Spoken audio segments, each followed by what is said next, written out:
Okay. Good morning, students. Here is the next poem, No Men Are Foreign, that is written by James Kirkham. Here is the main novel idea that this is an anti-war poem that teaches the basic oneness of mankind and folly of going to war. ये जो poem है no man are foreign, ये anti वार poem है जो अभी हमें किसके बारे में बताती है, वननेस ऑफ मैनकाइंड. हमें जो है कह रहे हैं इस पोएम में जो पोएट है कहते हैं कि we should not work with each other और we should live peacefully in this world and falling off going to war. हमें जो है युद्ध की तरफ ना जाकर हमें जो है यहाँ संसार में बहुत शांति से रहना चाहिए, मिलजुल कर रहना चाहिए. Listen, if we hurt and hate someone, अगर हम किसी को हर्ट करते हैं और किसी से नफरत करते हैं, इट्स नॉट दैट मीनिंग कि हम उसको हर्ट कर रहे हैं. ऐसा करने से क्या होता है कि हम खुद को हर्ट कर रहे हैं. We hurt and hate ourselves, हम किसी को दुख पहुंचाते हैं तो वो दुख हमें ही पहुंचता है. तो इस पोएम में जो पोएट है वो कहते हैं कि we should not hurt each other, हमें एक दूसरे के साथ झगड़ा नहीं करना चाहिए, हमें इस संसार में एक दूसरे के साथ बड़े ही प्रेम पूर्वक रहना चाहिए. Now here are the stanzas. Remember, no men are strange, no country is foreign. Beneath old uniforms, a single body breathes. Like ours, the land our brothers walk upon is earth like this in which we all shall lie. First stanza में जो है poet वो कहते हैं कि ये जो हम मनुष्य हैं धरती पर रहते हैं, कोई भी पराया नहीं है और जो कोई भी लोग जो है वो फॉरेन मतलब कि कोई भी बाहर का नहीं है, सब अपने हैं. बीनीथ आवर यूनिफॉर्म्स, के जो हमने कपड़े पहने हुए हैं, ए सिंगल बॉडी ब्रीथ्स, कि सबके अंदर जो है एक ही सांस है. हम जो कुछ भी पहनते हैं, अगर कोई पर्सन जो है वो थोड़े लो क्वालिटी के कपड़े पहन रहा है, कोई हाई क्वालिटी के कपड़े पहन रहा है, फिर इट मींस इससे हम रिकॉग्नाइज नहीं कर सकते कि वो ज्यादा अच्छा है या वो ज्यादा बुरा है जिसने लो क्वालिटी के कपड़े पहने हुए हैं, क्योंकि सबके अंदर जो है जो ब्रीथ है, जो ब्रीथिंग करते हैं, सबके अंदर एक ही सांस रहती है. Like ours, the land our brothers walk upon is earth like this in which we all shall lie. ये जो जमीन है लैंड, वो कह रहे हैं कि इस लैंड पर जो भाई ब्रदर्स, जो हमारे भाई चढ़ रहे हैं, वो भी हमारी तरह ही है. हम भी उसी लैंड पर चढ़ रहे हैं, वो भी उसी लैंड पर चढ़ रहे हैं. इस अर्थ की अर्थ जो है वो चेंज नहीं होती, सबके लिए जो धरती है वो सेम है. इन विच वी ऑल शैल लाई. देखिए एक दिन ऐसा आएगा कि हम सब जो है, जैसे कि मैन इज मॉर्टल, आदमी जो है वो नश्वर है, जिसने जन्म लिया है उसकी मृत्यु भी होगी. हमारा एंड, हमारी जो लिमिट है संसार में रहने की वो वहीं तक है कि एक दिन हम सब जो है इसी धरती के नीचे ही दबे पड़े होंगे. तो वो जो स्टैंजा में है जो पोएट कहते हैं कि we should love each other, कि हमें एक दूसरे से प्यार करना चाहिए, हमें आपस में झगड़ा नहीं करना चाहिए. Second stanza, they who abhor of sun and air and water are fed by a peaceful harvest, by war's long winter starve. Their hands are ours and in their need we rid of labor not different from ours. इस second stanza में जो poet है वो ये कहते हैं कि जो सन है, एयर है, वाटर है, हम सब उस चीज का यूज कर रहे हैं.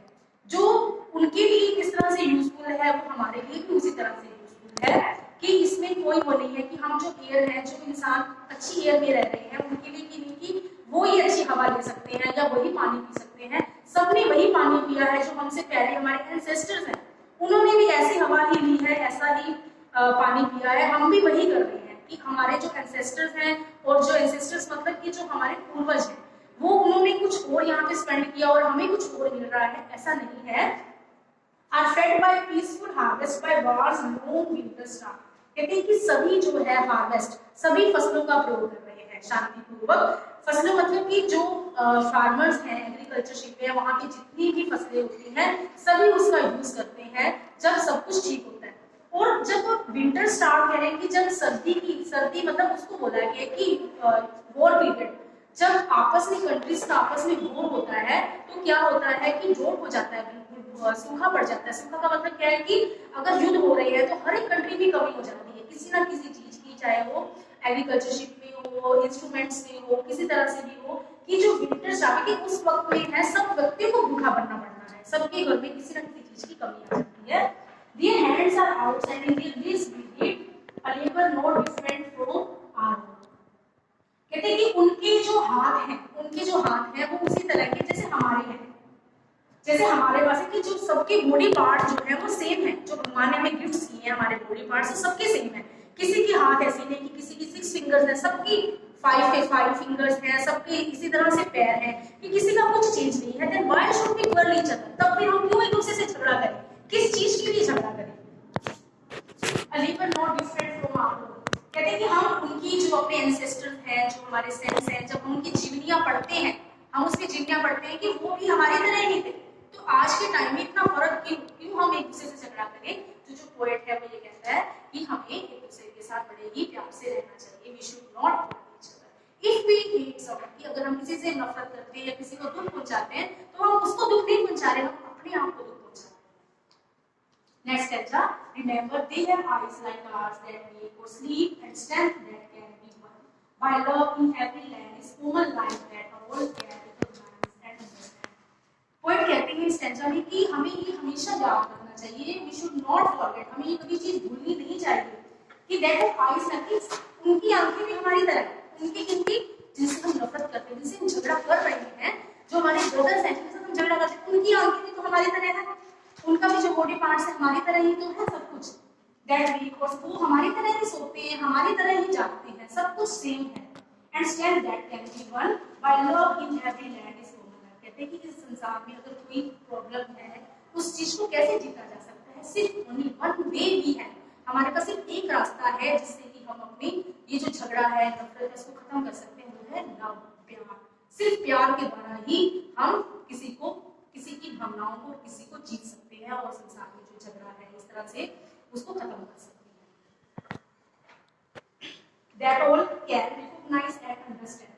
लास्ट जो लाइन है recognize का मीनिंग है यहाँ पर recognize, it's not written here but no problem। recognize means है कि पहचानना, कि हम प्यार के द्वारा ही एक दूसरे को पहचान सकते हैं। Let us remember whenever we are told to hate our brothers, it's ourselves that we share disposes that they condemn. Remember we who take arms against each other। वो पोएट कहता है इस stanza में कि हमें इस बात को हमेशा याद रखना चाहिए, हमें नहीं भूलना चाहिए कि to hate our brothers, कि अगर हम अपने भाइयों के साथ नफरत करते हैं और झगड़ा करते हैं, it is ourselves, हम ये खुद से कर रहे हैं, that we share disposes।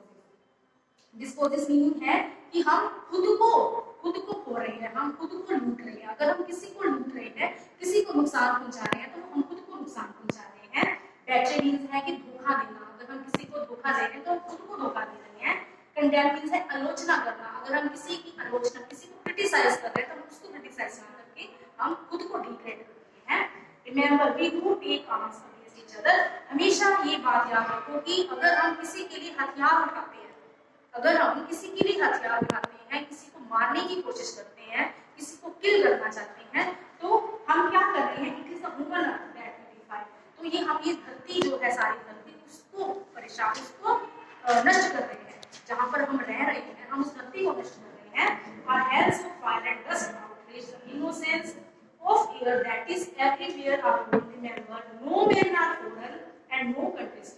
Poet कहते हैं कि ऐसा करने से क्या है कि जो हमारी धरती है वो दूषित हो रही है, तो कोई व्यक्ति भी पराया नहीं है, कोई भी बाहर का नहीं है। हम इस जो है सबके साथ मिलजुल कर प्रेम से रहना चाहिए। Okay, that is the